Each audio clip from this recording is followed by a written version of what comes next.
Thank you for joining Wars of the Roses.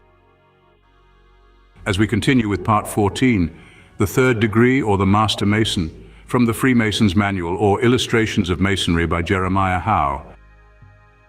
The Master Mason. Chapter 14. The third degree or the Master Mason. Everyone shall answer these three questions. How hast thou entered? How hast thou wrought? How hast thou lived? And if he can assailable these and hath Lord therein, he may be raised and honored and rewarded. Ancient manuscript. The fellow craft who is duly qualified by time on presenting himself as a candidate for the third degree has to submit himself to an examination of his qualifications as a craftsman, which examination proving satisfactory, he is duly admitted as a Master Mason. In this degree, which is the perfection of symbolic or ancient craft masonry, the purest truths are unveiled amid the most awful ceremonies. Hutchinson says, "The Master Mason represents a man under the Christian doctrine, saved from the grave of iniquity and raised to the faith of salvation." The third degree, when taken into connection with the other two, proves that Freemasonry embraces a fund of information that not only tends to modify the manners and disposition of mankind in this world, but possesses a direct influence on their preparation for the world beyond the grave. In treating with propriety on any subject, it is necessary to observe a regular course. In the former degrees, we have recapitulated the contents of the several sections rather fully, as the making them known violates no rule of the order. But the sections in this degree embody the most important points of the institution, and hence must be concealed from the outer world. The lecture in this degree has now but 3 sections, and they are exclusively devoted to illustrating the ritual. A most impressive lesson on the duties Masons owe to each other is in this degree illustrated in a manner calculated to imprint it indelibly on the mind of everyone to whom it is administered. The candidate is instructed that his admission in a state of helpless indigence was emblematic of the birth of man, who at his entrance into this mortal existence is equally helpless and indebted to others for the preservation of his life. And it further symbolizes the principles of active benevolence for relief and consolation in the hour of affliction. Above all, he was taught to bend with humility and resignation before the great architect of the universe, to purify his heart from the operation of passion and prejudice, and to prepare it for the reception of truth from the precepts of wisdom, to his glory and the good of his fellow creatures. He is further told that by the second degree of Masonry, he was enabled to contemplate the high distinction at which he might arrive by the application of his intellectual faculties to the study of heavenly science, and that the secrets of nature and the principles of moral truth were unveiled for the purpose of impressing upon him a just estimate of those wondrous faculties with which he was endowed, that he may feel the duty which is thereby imposed upon him, of cultivating them with unremitting care and attention, that he may become a useful and happy member of society. When his mind has thus been modeled to virtue and science, the third degree presents him with another great and useful lesson, the knowledge of himself. It prepares him by contemplation for the closing hours of existence. And when by means of that contemplation it has conducted him through the checkered scenes of prosperity and adversity incident to this mortal life, it finally instructs him how to die. Thus it will be seen that death and the resurrection to life eternal are the objects symbolized in the Master Mason's degree, and the aspirant for its honors is invited to reflect on these awfully important subjects. The allegory has direct reference to them. Such teaching cannot fail to suggest to the attentive Mason that the degree must have been framed under the new covenant. For besides the forcible illustration it contains of the duty to our neighbor, as promulgated by him who spake as never man spake, the resurrection of the body to life eternal, which is its crowning object, was unknown to the Jews. In all the ancient mysteries there was a period of darkness in which the aspirant was placed, his release from which was called the act of regeneration, and he was said to be born again or raised from the dead. Hence, Hutchinson says, Masons, remembering that they are brought out of darkness into light, are admonished to let the light which is in them so shine before all men that their good works may be seen, and the great fountain of that light be glorified. Mosheim says that in chemical language the plus was an emblem of light. because it contains within its figure the forms of the three letters of which the Latin LVX, light, was composed. The most prominent symbol in this degree is the five-pointed star, or pentalpha, which is a geometrical figure representing an endless triangle. It was by Pythagoras used as an emblem of health. It is also called the pentangle of Solomon, and is said to have constituted the seal or signet of our royal Grand Master. With Freemasons at the present day, it represents the 5 points of fellowship.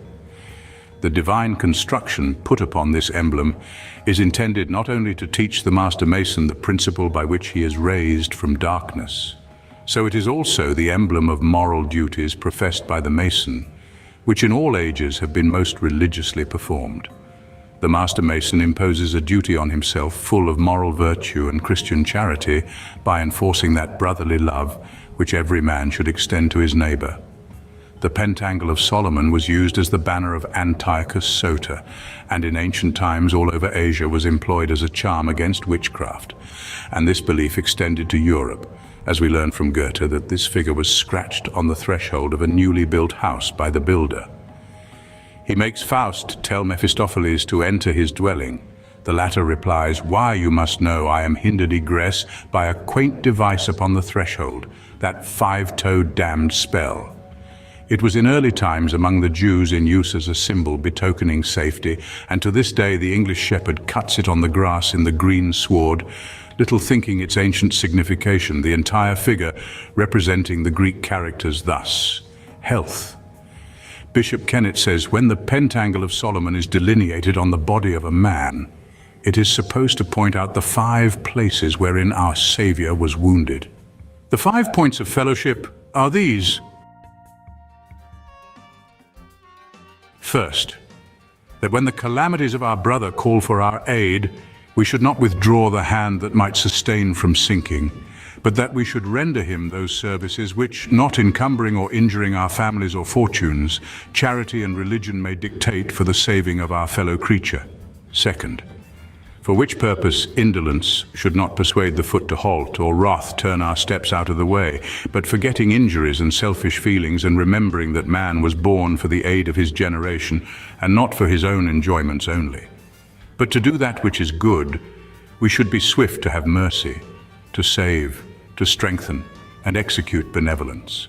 Third, as the good things of this life are partially dispensed, and some are opulent whilst others are in distress, such principles also enjoin a Mason, be he ever so poor, to testify his goodwill towards his brother. Riches alone do not allow the means of doing good. Virtue and benevolence are not confined to the walks of opulence. The rich man, from the many talents entrusted to his charge, is required to make extensive works under the principles of virtue. And yet poverty is no excuse for an omission of that exercise, for as the cry of innocence ascendeth up to heaven, as the voice of babes and sucklings reacheth the throne of God, and as the breathings of a contrite heart are heard in the celestial regions, so a Mason's prayers devoted to the welfare of his brother are required of him. The fourth principle is never to injure the confidence of your brother by revealing his secrets, for perhaps that were to rob him of the guard which protects his property or life. The tongue of a Mason should be void of offense and without guile, speaking truth with discretion and keeping itself within the rule of judgment, maintaining a heart void of uncharitableness, locking up secrets and communing in charity and love. Fifth, a Mason should regard a brother's character as sacred. As his own, he should not wrongfully revile him himself, nor suffer another to do so if in his power to prevent it, but should repel all attacks on his good fame. He is bound to respect the chastity of all the near and dear relatives and connections of his brother Masons. This last and great social duty is so well respected by the fraternity that instances of its violation are very rare. By these sacred admonitions, Freemasons are linked together in an indissoluble bond of fraternal affection and brotherly love, and preserved they cannot fail to distinguish the fraternity from those who are strangers to the institution, and thus demonstrate to the world that the term brother is something more than an empty name. Intimately associated as the Master Mason's degree is with the Holy Royal Arch, it necessarily follows that some of the symbols belong to both. The more noticeable are the circle and the cube. The point within a circle, although now explained as representing the point the individual brother and the circle the boundary of his duty, had astronomical and other meanings, as it is found in the rites of very ancient times. With the Egyptians, it represented the phallus as the symbol of fecundity, and it is conjectured that the temples of the Druids, which were circular, had a single stone erected in the center.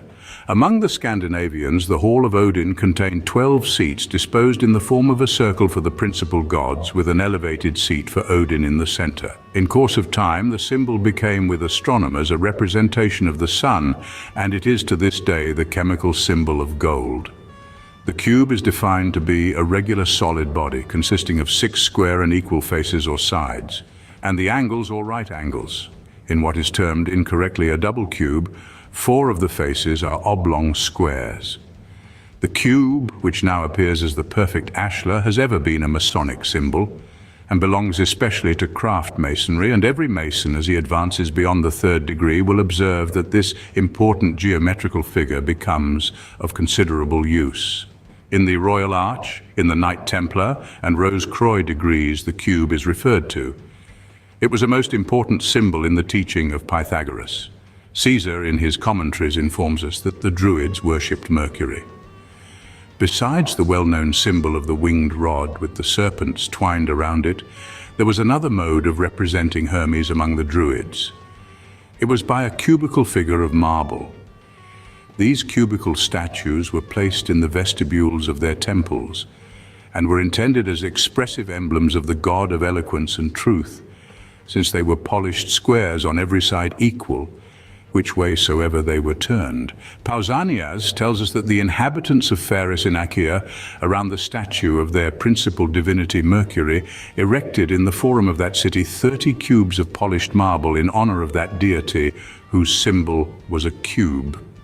Borlacy, in his account of Cornwall, says, "A cubic stone was the Druid's symbol for Mercury, who, as the messenger of the gods, was esteemed the index or symbol of truth, always like itself, as it is with a cube." The ancient pagan altars were of a cubical form, and it was customary among the ancients to engrave the names of the architects who built their temples upon cubical pedestals, as was the case in the Temple of Vulcan at Memphis, built by Menes, whose name was placed on the cubical pedestal of the altar. Also in the Temple of Jupiter Olympius at Athens, the name of the architect was engraved in a similar manner, and at the rebuilding of the Temple of Diana at Ephesus, the laborers, when digging for the second foundation, found the names of the 2 principal architects who built the first temple, engraved on a cubical pedestal, deposited in a square vault, exactly under the most sacred place of the first temple. Another emblem is the acacia. The custom of planting an acacia, or sprig of that shrub, on a grave amongst the Hebrews arose from this circumstance. Agreeably to their laws, no dead bodies were allowed to be interred within the walls of their cities. The Cohens or priests were forbidden to cross a grave, and the Jews always avoided doing so from a belief that evil would happen, and they therefore placed the acacia to mark the spot where a body was interred. The species called Mimosa nilotica grows profusely about Jerusalem. This custom explains our adoption of the plant. One of the characteristics of the genus is the sensibility of its leaves to the touch of human hands. The Greek word signifies innocence, and Hutchinson, spirit of masonry, supposes the 3rd degree to be Christian, exemplifying the rise of the Christian dispensation after the destruction of the Mosaic. Alluding to this Greek meaning of acacia, he says the word signifying innocence or being free from sin implies that the sins and corruptions of the old law and devotees of the Jewish altar had hid religion from those who sought her, and she was only to be found where innocence survived and under the banner of the divine Lamb. There is sufficient authority in the ancient Jewish custom for the adoption of the acacia without Brother Hutchinson's theory. It is to be observed that in all the ancient mysteries, some plant was adopted for a symbol, as the mistletoe by the Druids, the palm by the Egyptians, and the myrtle by the Greeks. Brother Hutchinson, in his summary of the 3rd degree, says, "As Moses was commanded to pull his shoes from off his feet on Mount Horeb, because the ground whereon he trod was sanctified by the presence of the divinity, So the Mason who would prepare himself for this third stage of Masonry should advance in the naked paths of truth, be divested of every degree of arrogance, and come as a true Acacian with steps of innocence, humility, and virtue to challenge the ensigns of an order whose institutions arise on the most solemn and sacred principles of religion. Thank you for watching, and please don't forget to share, like, subscribe, and comment. And if you can, please consider donating to Wars of the Roses. Links to PayPal and Patreon are in the description. Thank you so very much.